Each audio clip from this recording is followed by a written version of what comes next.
right, folks, welcome to According to Sam.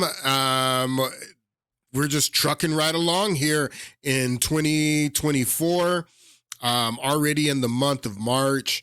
Happy Friday. Thank you guys for tuning in and joining me today. I have a great podcast for you today. Did you guys tune into the State of the Union address last night? We're going to talk about it a little bit. Wow. All I can say is wow. Joe Biden seems to be being graded on a curve by the media. Everybody's saying how great of a job he did. The guy starts off the day before the State of the Union tweeting out a announcement for the State of the Union, and it's got the wrong date on the announcement, the wrong year, the wrong month. And then, he proceeds to do this thing, and it was just full of lies. It was political. He starts the State of the Union with his priority, which what I've been telling you over the last few weeks. I started this series of podcasts talking about Ukraine, explaining to you about Ukraine, letting you know that the priority of these people is not the United States, is not the United States people. The priority is Ukraine for them. And Joe Biden starts off his State of the United States Union last night, advocating for Ukraine. It's unbelievable. There's so much unbelievable stuff that happened in that speech last night.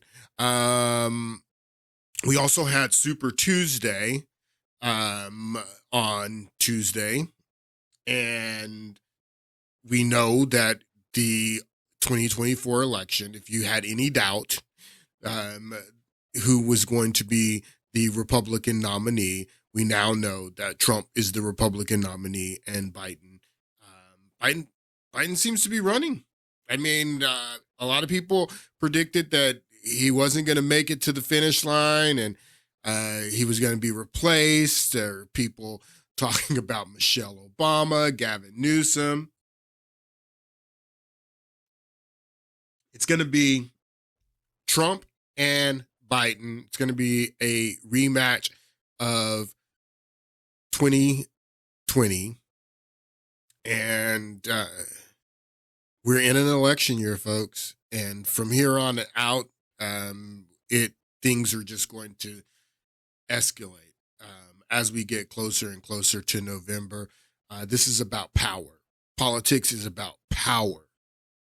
It's not about anything else but power is what it's about. And, you're going to be seeing all kinds of tricks, all types of propaganda, all types of mind control, spiritual warfare over the next few months, and you have to be prepared. And you better be prayed up, and you better be able to discern and to protect yourself and to identify some of the tricks and tactics that are going to be used over the next few months. Now, one of these tricks and tactics that's going to be used over the next few months in this political environment that we're in this election year. I want to start the podcast talking about this, and then if I have a little time at the end of the podcast, there's still a lot that I want to tell you about Ukraine. Like I was telling you, Ukraine is their priority. There's a lot that I still want to get into with Ukraine. I was also thinking about the fact that this $95 billion, well, we'll get into that if we have time at the end of the podcast. If I don't have time to pick that up at the end of this podcast, we will pick it up in the next podcast. But this guy on Twitter, the day after Super Tuesday, he put out this tweet asking a question, and I want to let this guy's question get us kicked off here in this podcast. Take a listen to this gentleman ask this, what seems like a very sincere question. How can millions of Christians vote for the least Christ-like person in America today on Super Tuesday? He lies. He cheats. He steals. He bullies. He even brags about grabbing women by the and they still vote for him. I'm a blue dot in a red state, surrounded by Trump voters, and I still don't get it. I see a lot of people asking this question as well. I see a lot of people asking this question as well, bro. I thought I would turn to the internet while I'm out here going for a walk in rural Missouri to see if you all could help me and other people who are as confused as I am understand what's going on here. All right, so I'm going to help you. I'm going to help this guy understand what's going on here, because he seems sincere. And like he says, he sees a lot of people asking this question. Now, some of the people asking this question are not sincere. Some of these people asking this question, they have a political agenda. And this is a very popular theme. Rob Reiner, Meathead, has a new documentary out. I want you to take a look at the trailer from this documentary. America and Christianity are like baseball and apple pie, and we celebrate them together. I was 16, 17 years old when I became a Christian. I'm an evangelical minister. I've been a Christian my whole life. This guy. Look at these guys. These guys are so and we celebrate them together. I was 16, 17 years old when I became a Christian. I'm an evangelical minister. I've been a Christian my whole life. Russell Moore. Look at this guy. Russell Moore is the editor of Christianity Today, a magazine. So remember him. We're going to talk a lot about him in a moment. This guy, I forget his name, Bishop something, he believes in liberation theology. That's his theology, his liberation theology. So he's in Michael Moore's movie. Michael Moore is not a Christian himself. Take a look at I'm a Christian nationalist. I have nothing to be ashamed of because that's what most Americans are. It's Christian nationalism. This term that has just come about, Christian nationalism. I mean, 10 years ago, you never heard the word Christian nationalism. Christian nationalism is a new concept in our lexicon. It has just come about, and it's being used as a defamatory term. And what these people are trying to do is they're trying to peel off Trump's coalition, and by saying that Trump is not Christian and Christians shouldn't be voting for him because for some reason, if you know anything about American history and the 46 other presidents that we've had in this country, how many of them can you say, oh, they were Christian? But for some reason, Trump has one of them. I can only think of one, really, maybe two. But in the last 50 years, there's only one that I can truly say that I would think that this man, even before he came into office and while he was in office until to this day, he was a terrible president. and I'm not going to even say his name because some of you guys already know who I'm talking about. He was a terrible president, but I don't doubt that this man was a Christian, that he believed. But some of the others, Barack Obama, George Bush, Bill Clinton, are you joking with me? It's more Christian to vote for Joe Biden, but this is what people. Sorry, let me calm down here. Let's look at more of Rob Reiner's trailer for his documentary. I have nothing to be ashamed of because that's what most Americans are. Is Christian nationalism Christian? No, it isn't. we should be blazing forth as a countercultural example. And instead, we're leading the charge of malice and division. Christian nationalism uses Christianity as a means to an end. That end being some form of... It connected all to January 6th. I mean, this is some really deceptive stuff. This is about Trump. This is political. This has nothing to do with Christianity. This is not spiritual. It is spiritual, but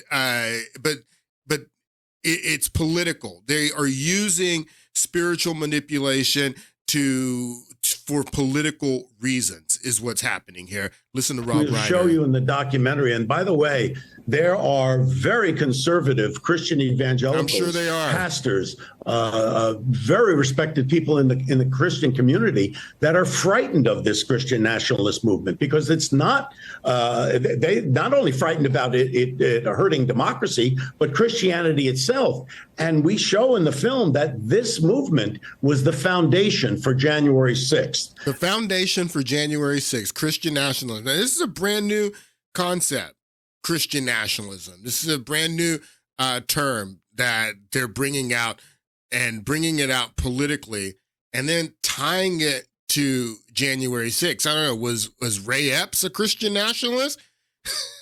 I mean, it's ridiculous when you have the eyes to see through this. And the way I do, this is so ridiculous, but so many people are going to fall prey to this because there's so many of these charlatans that are out pitching this Christian nationalist stuff right now. And again, what they're trying to do is they're trying to peel off a coalition of voters that are voting for Trump. And like the gentleman asked, and that seemed very sincere, who we played in the beginning of the podcast, I'm going to explain why Christians like myself are voting for Donald Trump. I'm going to explain why. Donald Trump is not perfect by any means, but I'm going to explain to you why I'm voting for him. And so what these people are doing is very deceptive. It's very obvious to me, but for a lot of people, it's not obvious, and it is diabolical what is going on because, again, they're trying to peel off a coalition of voters, a very loyal coalition of voters that Trump has, by trying to shame them into not voting for Trump, because saying that Trump does not represent Christian values, he's not Christian enough, that you shouldn't vote for him. But you should vote for Joe Biden because Joe Biden, for some reason, is Christian. It's hilarious. Now, Russell Moore, this guy, he's in Rob Reiner's movie. Russell Moore has been a fierce critic of Donald Trump for years. Again, he is the editor of Christianity Today. Theologian Russell Moore has a message for Christians who still worship Trump. Like, just because I'm voting for Trump doesn't mean that I worship Trump. I'm voting for Trump. If you vote for Joe Biden, does that mean you worship him? This guy, I wish I had time to play. I don't have time to play the interview, and I didn't cue it up. But this guy is, talk about worshiper. This guy was a George Bush sycophant. This guy loved George Bush and said George Bush represented Christian values. George Bush was so Christian, but Donald Trump's not Christian enough. But George Bush was Russell Moore. George Bush was the person who Christians should look at as an example of what a good Christian should be. George W. Bush, who lied us into a war, killing over 1 million Iraqis,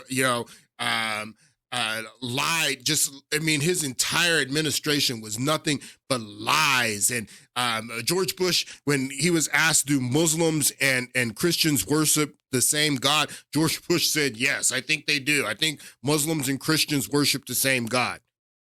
Muslims worship Allah and Christians worship Yahweh, but for some reason, Allah and Yahweh are the same to George W. Bush, but Russell Moore thought that he was a great Christian president. And we shouldn't be voting for Donald Trump because Donald Trump, for some reason, is not a Christian. But Joe Biden is. So, like I said, there are many of these people in this Christian nationalism space right now that are writing books, that are doing talks, and they are the audiences for this who are showing up at their talks, who are buying their books, are mostly people that are not Christians. This is the audience for this. Maybe a few Christians, because that's the objective, to peel off Christians. But the majority, if you look at some of these talks where these people go, they're all over MSNBC. They're all over these liberal spaces, and that's the majority of the audience who is buying. But there's so many of these people. Andrew Whitehead here, American Ideology, how Christian nationalism betrays the gospel and threatens the church. Let's listen to a little bit of Andrew Whitehead. The book by here. Andrew Whitehead is Taking America Back for God, Christian Nationalism This in is the his United States. second book, Taking America Back from God. And then this one is his first book. So this guy's making a killing writing books about this stuff. States. It looks at the Christian nationalism movement. Andrew is at the Center for the Study of Religion and American Culture at Indiana University, Purdue University, Indianapolis, and he joins us now. Good morning. Thanks for being with us. Thank you for having me. So, for those who don't know, explain what Christian nationalism is. Yeah, Christian nationalism that my co-author Sam Perry and I study is a desire to see the national identity of America closely fused with a particular strain of Christian identity. So they want to see an America that is distinctively Christian in its public policies, its national identity, and its sacred symbols, from the top all the way down to the bottom in everything that we do. And how does that differentiate from evangelical Christians? Yeah, that's a great question, and it's one thing that we really get to in our work to try and provide a little bit more precision, because a lot of times when we're talking about religion in America, we'll talk about evangelicals, but what we find over and over in our work is that really it's much more precise to talk about Christian nationalism, because once we account for Christian nationalism, this desire to see the United States as a distinctively Christian nation, the differences between evangelicals and other religious groups actually disappears.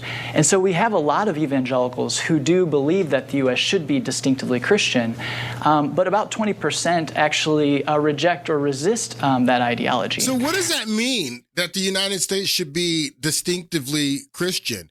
So was the United States, when it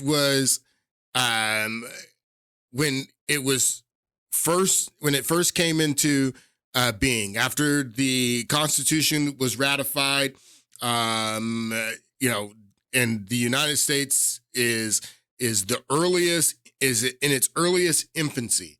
Was it a Christian nation? Well, I don't believe it was a Christian nation. I don't believe that the United States is a Christian nation today, and I don't believe that there's a group of Christians that want the United States to be a theocratic Christian nation. But if you go back to the infancy of the United States, and for 150 years after that, before the Cultural Revolution started in the 50s and 60s, that the influence of Christianity was all over this country, in its laws, in its culture, everything. So we had the Cultural Revolution in the 50s and 60s, and now we're slowly moving away from that, just because Christians want to move back to a place where Christianity had a major influence on our culture, on our laws. Why is that a bad thing? Why? So that's what this guy is saying that Christian nationalism is, and that's his explanation. Here's another one here. Praying for war. The extremist history of white Christian nationalism, and it's always and white too. So some of them just say Christian nationalism. That's what Whitehead was saying here. He was just talking about Christian nationalism. So I guess that you could be an Asian Christian nationalist or a black Christian nationalist if you just use the word Christian nationalism. But when they're using just the word Christian, the words Christian nationalist, they're kind of alluding to white Christian nationalism. That's what they're alluding to, because that's what it comes down to, is that, and I'm going to prove that to you here in a moment. It's political and it's racist, and it is meant to drive a wedge through the Christian community. And that is exactly what this stuff is.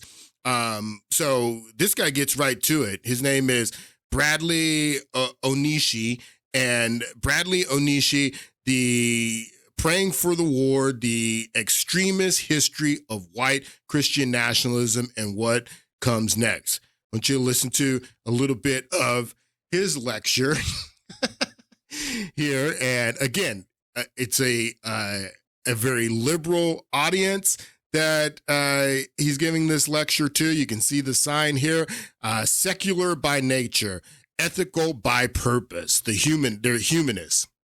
So he's writing this book about the dangers, and he'll tell you here in a moment how he came out of Christians, and they're all ex-Christians or people that are no longer in the faith and are very critical. And it all comes down to Trump. This is what all this comes down to. That's what you got to understand. Don't lose sight of that. If there was no Donald Trump, there would be no narrative of Christian nationalism. All of this comes down to Trump, and you're going to see that here. That's why Rob Reiner in his movie ties it back to January 6th and all of that. This is all about Trump. So let's listen to a little bit. I want you to listen to the woman that introduces him as well, because it's pretty funny, and then we're going to listen to the author. And I'm very pleased to introduce our speaker today, who's in from San Francisco. Bradley Onishi.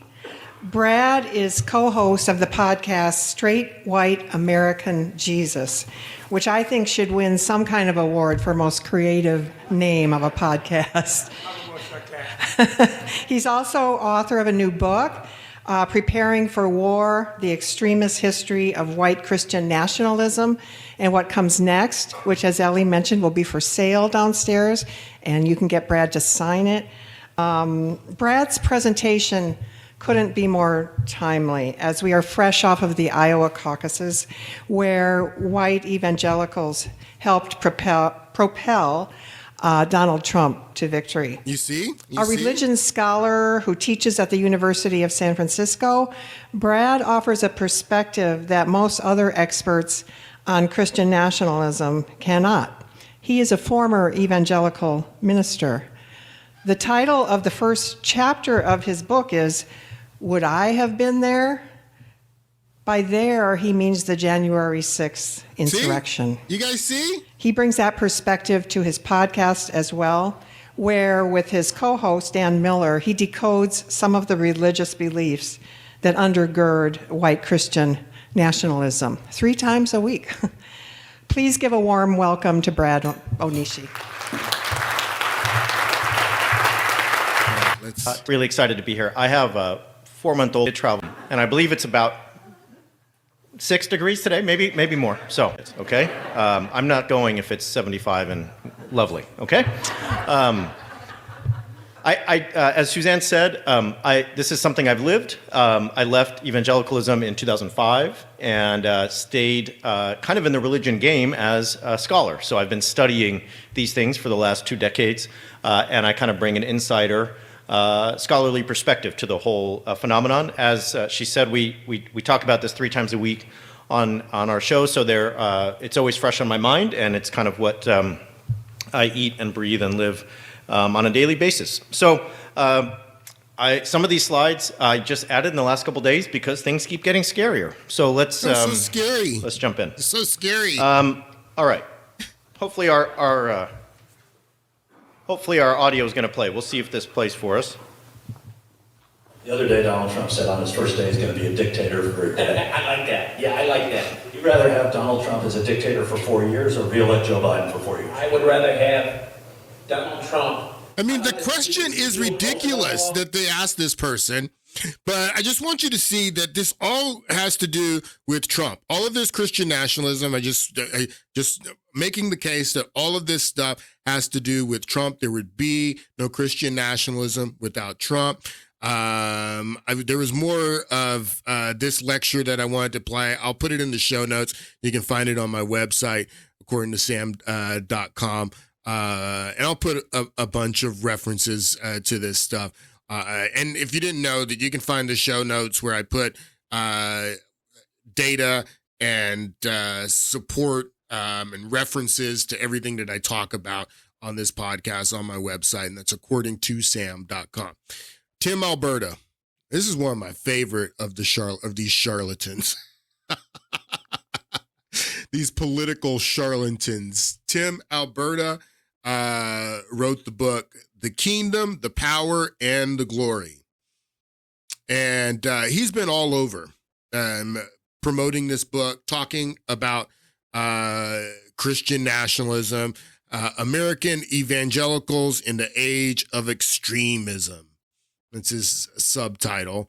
He's done a lot of MSNBC, of course. They love having him on, these godless people, to shame Christians into not voting for Donald Trump. I want you to take a little listen to Tim, Alberta here, and we'll move on. What was it about Donald Trump, right? When you think back to the evangelical church, what they care about, their values, right?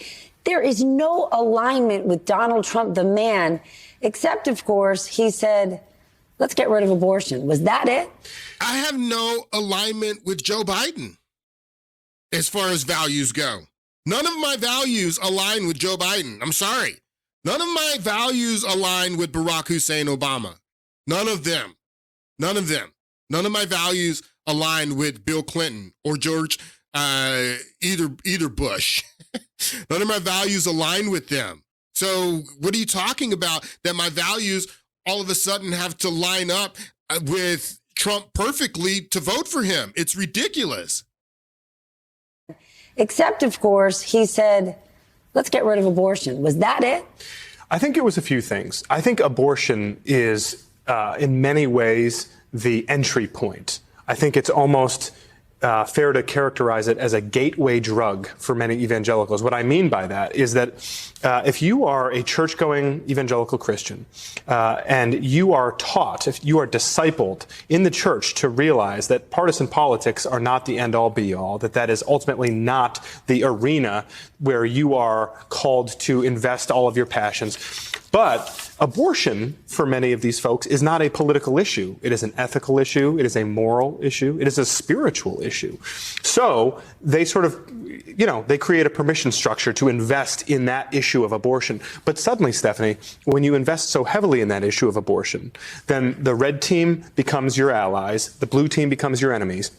And then suddenly all of these other proxy wars that pop up over all kinds of other policy issues, they become not R versus D, red versus blue, it becomes good versus evil. And if you start assigning that to other partisan disputes, and this guy, Donald Trump, who shares none of your values, but he's willing to go to war for you. He's willing to fight for you. In fact, I would even say he's willing to fight for you in ways that no good Christian ever would. Right? Remember when George W. Bush said that in order to save the free market, he first had to jettison free market principles? Yes, I remember. There's something to that idea here where for some Christians, they came to believe that to protect Christian virtue in this country, the first step was to jettison Christian virtue and embrace this guy, Donald Trump. Okay. It's absolutely ridiculous. Absolutely ridiculous. I'm not going to break down what Tim Alberta says there because he does say some things that are true, that as Christians, that we don't necessarily shouldn't be looking at government to save us.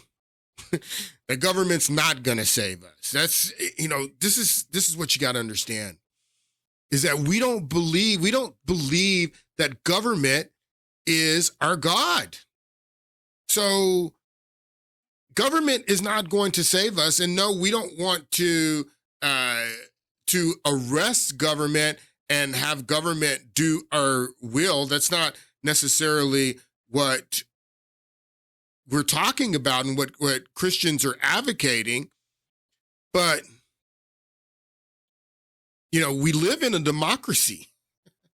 What is a democracy? A democracy is rule by the people. That's what it basically translates into. Rule by the people. So going back to the early part of the American experiment,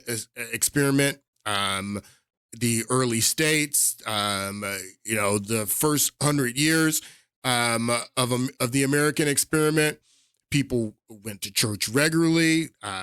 People identified as Christians. So because we are a democracy and more people identified as Christians, then just naturally you would have a society that reflected what more people were, because it's a democracy. So if it's ruled by the people, then you get what the people want as far as laws and policy. We had a cultural revolution in the 50s and the 60s, and the society and the culture started to change. It's changed significantly now.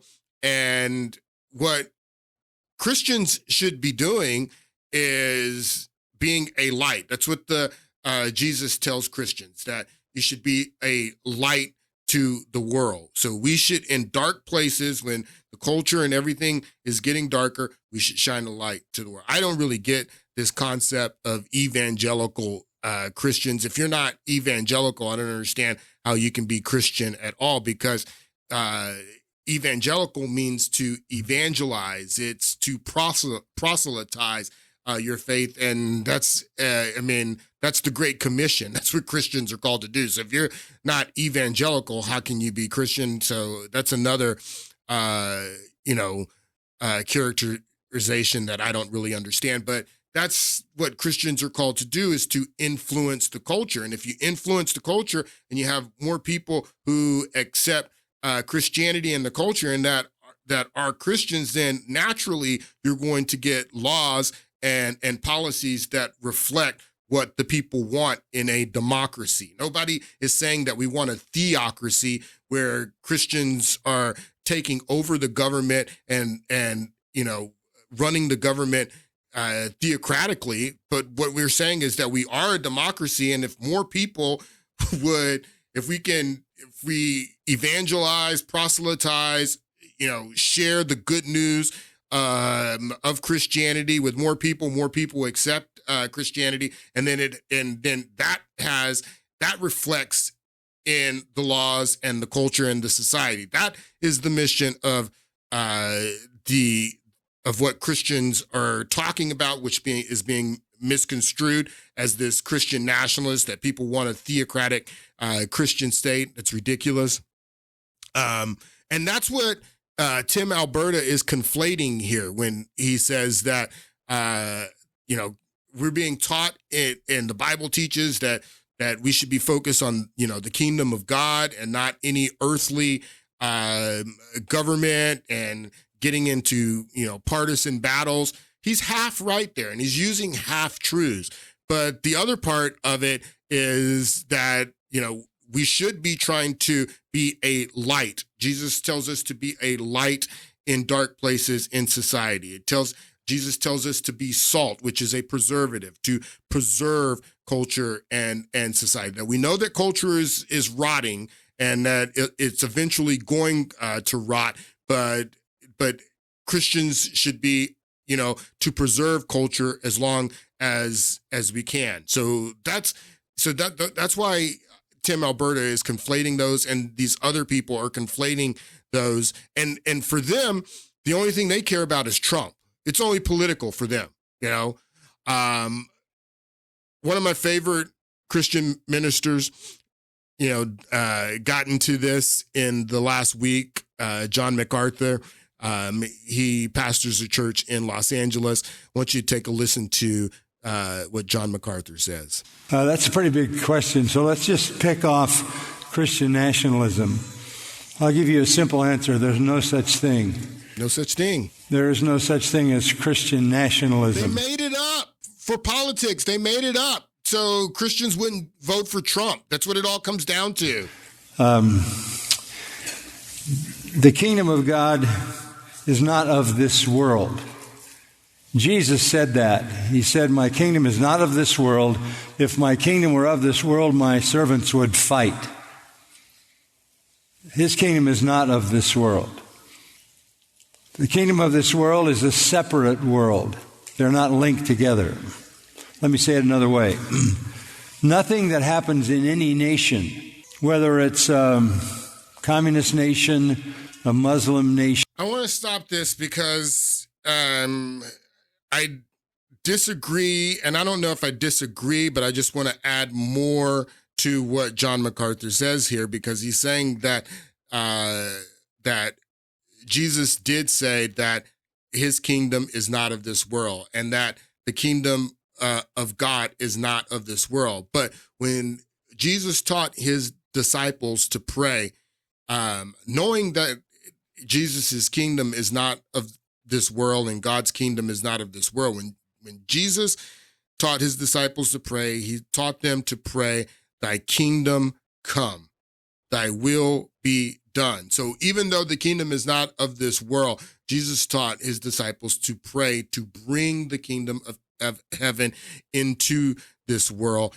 And that's exactly what happens on the day of Pentecost. The kingdom of God comes into this world for a purpose of transforming the world. And that should be the mission. So I just want to add that clarity. Jesus said that. He said, my kingdom is not of this world. If my kingdom were of this world, my servants would fight. His kingdom is not of this world. The kingdom of this world is a separate world. They're not linked together. Let me say it another way. Nothing that happens in any nation, whether it's a communist nation, a Muslim nation, or a quote-unquote quasi-Christian nation, or an atheistic nation, nothing in that nation politically, socially, has anything to do with the advancement of the kingdom of God. Because the kingdom of God is separate from that system. God in his sovereignty is building his church, and the gates of Hades will not prevail against it, Jesus said. So the idea that you should link up some political effort, some political process, some social process, some gain of power or influence in a culture as part of the advance of Christianity is alien to Christianity. You never have our Lord approaching anything like that, nor the apostles, and particularly the apostle Paul. And I agree with MacArthur there. But I do think that going back to the Great Commission, that we should be putting an effort into evangelizing, proselytizing, and changing the culture. And then that, because we live in a democracy where that in concept, it's, the rule of the people. So if you are able to change culture and affect culture by getting culture to turn from their wicked ways and to come back to a wholesome morality, that you will see a cultural shift in the United States and start to. I don't believe that's going to happen. I don't believe that that prophetically that's what Christians expect to happen, that we will have that type of effect on culture. But theoretically, if we did go out, if the church, if the Christian church went out and had an effect on culture, person by person, and affected culture to where culture embraced morality, embraced Christian virtues, embraced Christ, then it would reflect in the laws. It would reflect because of the nature of our system of democracy. It doesn't have to be a theocracy to have that effect. You could get that effect in democracy if Christians were going out, being the light of the world, being the salt of the world. So I just wanted to say that. To gain no favor with the Roman Empire whatsoever, or for that matter with any other of the rulers that he ran into during his life. Now, that is not to say that we are indifferent to what happens in the nation. We've been talking about that the last couple of Sunday mornings. We have to be the people who uphold righteousness. When we come to vote, we want to vote for that which is the most righteous option.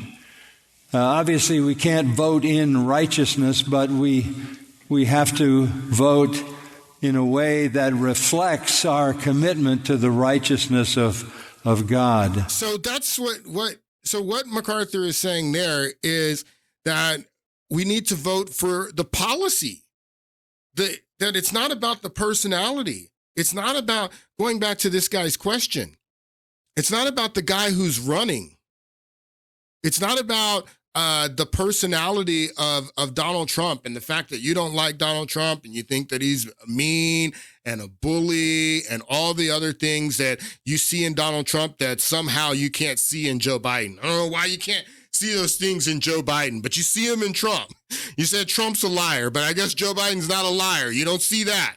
So, but the policy differences in this election couldn't be more different, couldn't be more stark at all.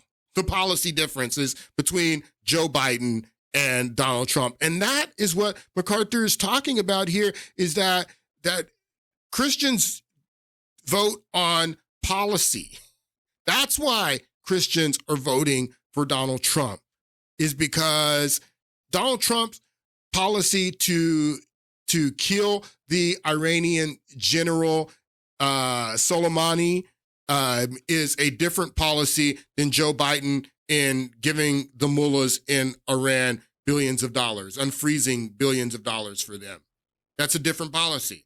Do you want the policy of the guy who kills the Iranian general, or the guy who gives Iran billions of dollars, unfreezes billions of dollars? Do you want a policy of the guy who kills the leader of ISIS, or do you want a policy of the guy who gives ISIS weapons? Do you want a policy of a guy who is calling for peace in Ukraine and to end the war in Ukraine? Or do you want a policy of a guy who's calling for more weapons to Ukraine for more people to die? Do you want a policy of a guy who is supporting illegal migration and open borders? Or do you want a guy who is running on securing the border? I mean, that's what it comes down to. It has nothing to do with Christianity. You know how many Christians are voting for Joe Biden? You know what I can say about those people? Righteous option. Obviously, we can't vote in righteousness, but we have to vote in a way that reflects our commitment to the righteousness of God.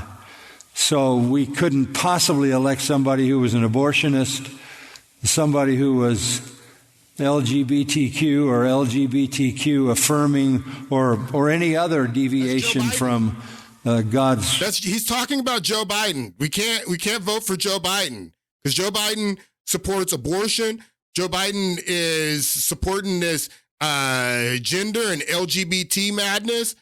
If you support that, then you vote for Joe Biden. Christians don't support that. There's nothing Christian about this LGBTQ plus madness, transgender madness. There's nothing Christian about that. So of course Christians aren't going to vote for Joe Biden. We have to be the people who uphold righteousness. We when we come to vote, we want to vote for that which is the most righteous option.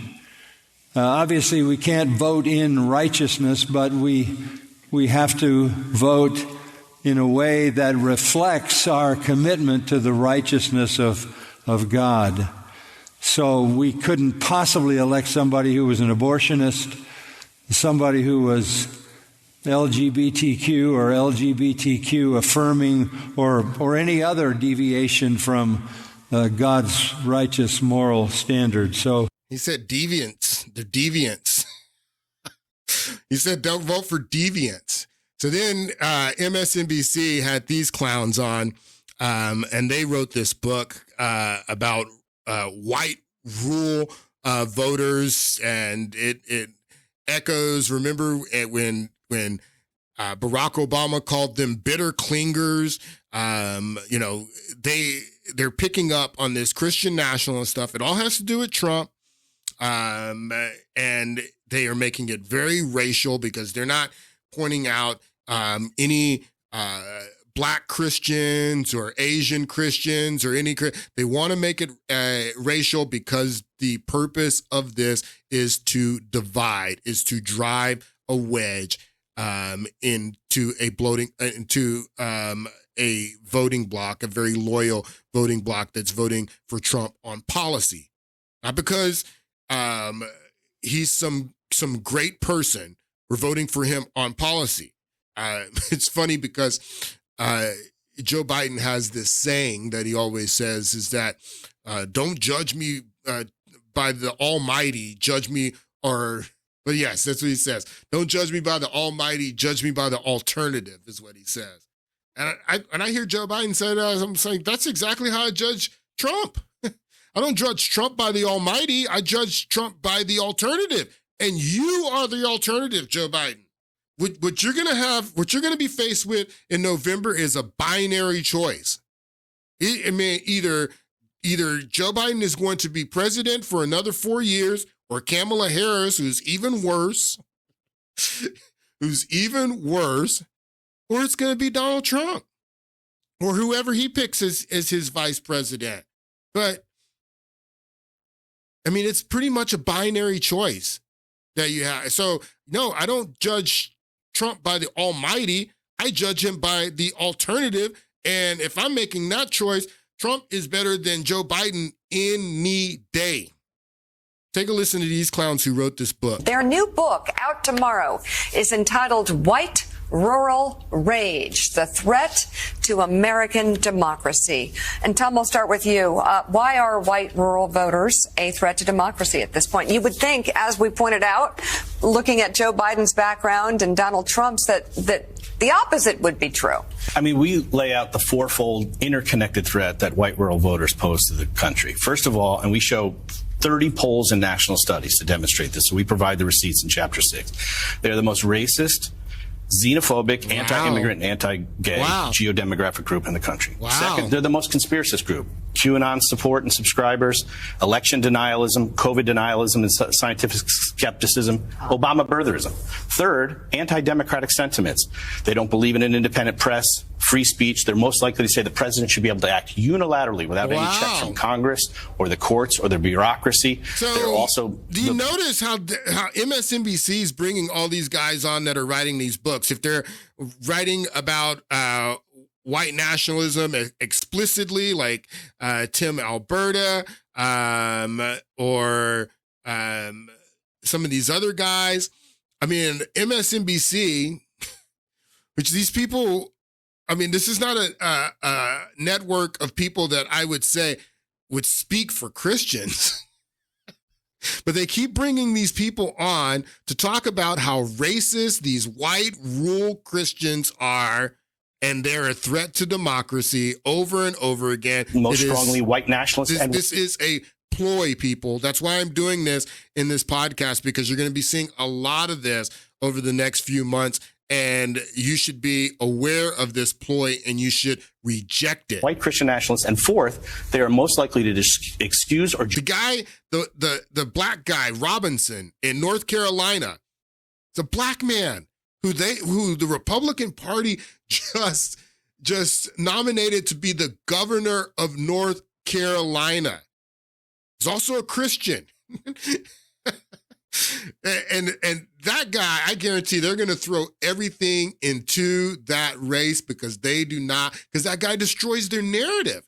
This is only about white people, white Christian nationalists. They don't want to talk about the millions of black Christians that are supporting Trump or the millions of other Christians of other races that are supporting Trump. They only want to focus on the white Christians. Why is that? Justify violence as an acceptable alternative to peaceful public discourse. So you mentioned a lot of negative factors about this demographic.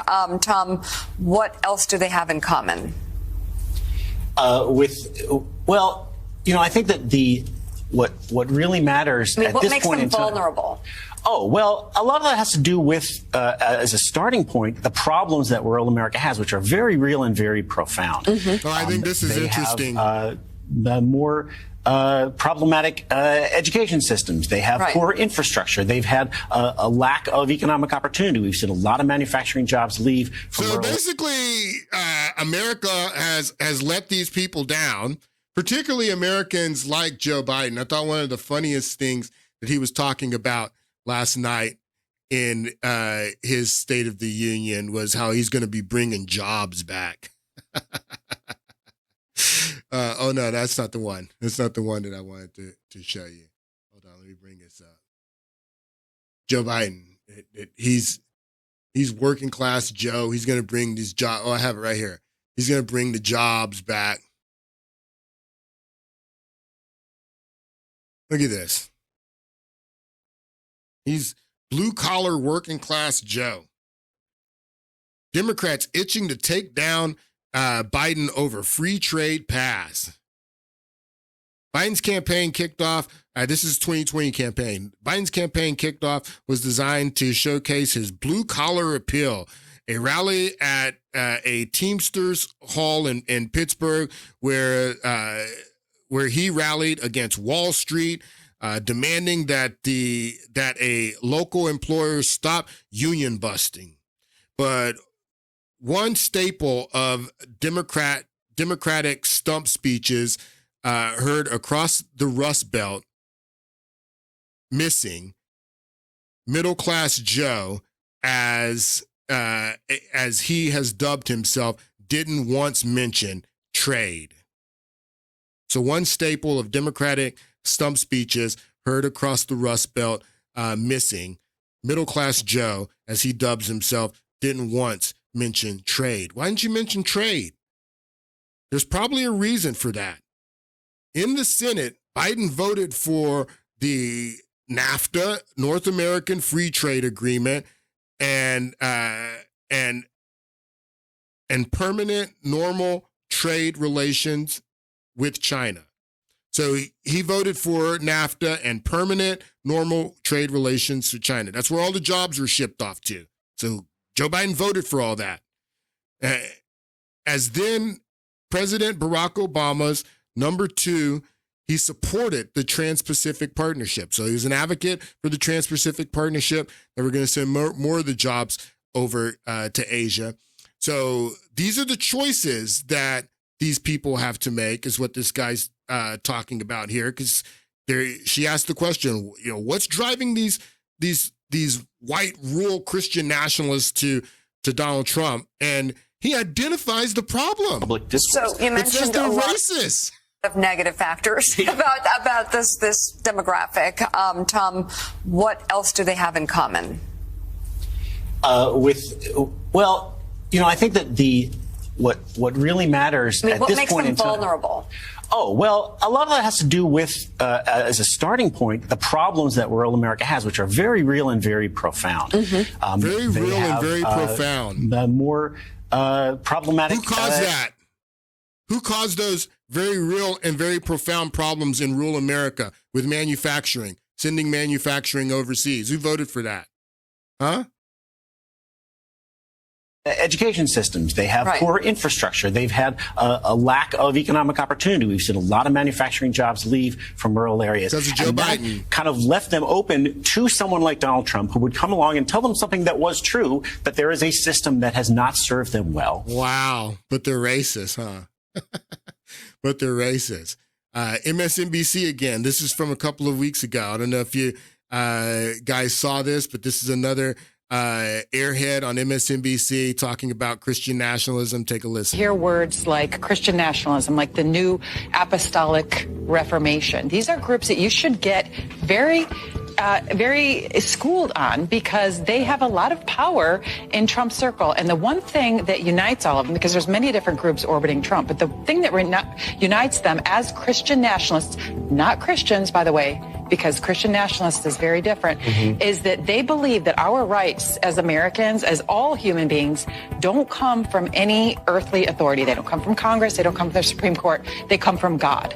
The problem with that is that they are determining men, there it is, men, are determining what God is telling them. And in the past, that so-called natural law is, it's a pillar of Catholicism. Catholicism, for instance, has been used for good in social justice campaigns. Right. Martin Luther King evoked it in talking about civil rights. But now you have an extremist element of conservative Christians who say that this applies specifically to issues including abortion, gay marriage, and it's going much further than that. Wow, she got roasted. They roasted this woman for that, for the comments that she made. I guess she's never heard of John Locke at all, or the Declaration of Independence. But you see the theme here. These people are mad, and it's crazy. Here's Joy Reid the other night on Super Tuesday. Take a listen to what she said. But Republican vote channel too. This is all on MSNBC. It's going on the other channels too, but the MSNBC is the hub for all of this craziness. But Republican voters don't vote that way. They don't vote based on economics or based on the benefits they're getting economically from the president. She's saying that the policies don't matter to these voters, that they're not smart enough to vote, to think that Donald Trump's policies are better for them than Joe Biden's policy. That they're not smart like her in her Ivy League, from her Ivy League Eiffel Tower. They're not smart like Joy Reid and these other, not going to be mean, not going to be mean, but these others here, look at this. Yeah, they're smarter than all of you rural white hicks, you rubes who believe in God, you bunch of rubes who think that Donald Trump, his policies are better than Joe Biden's.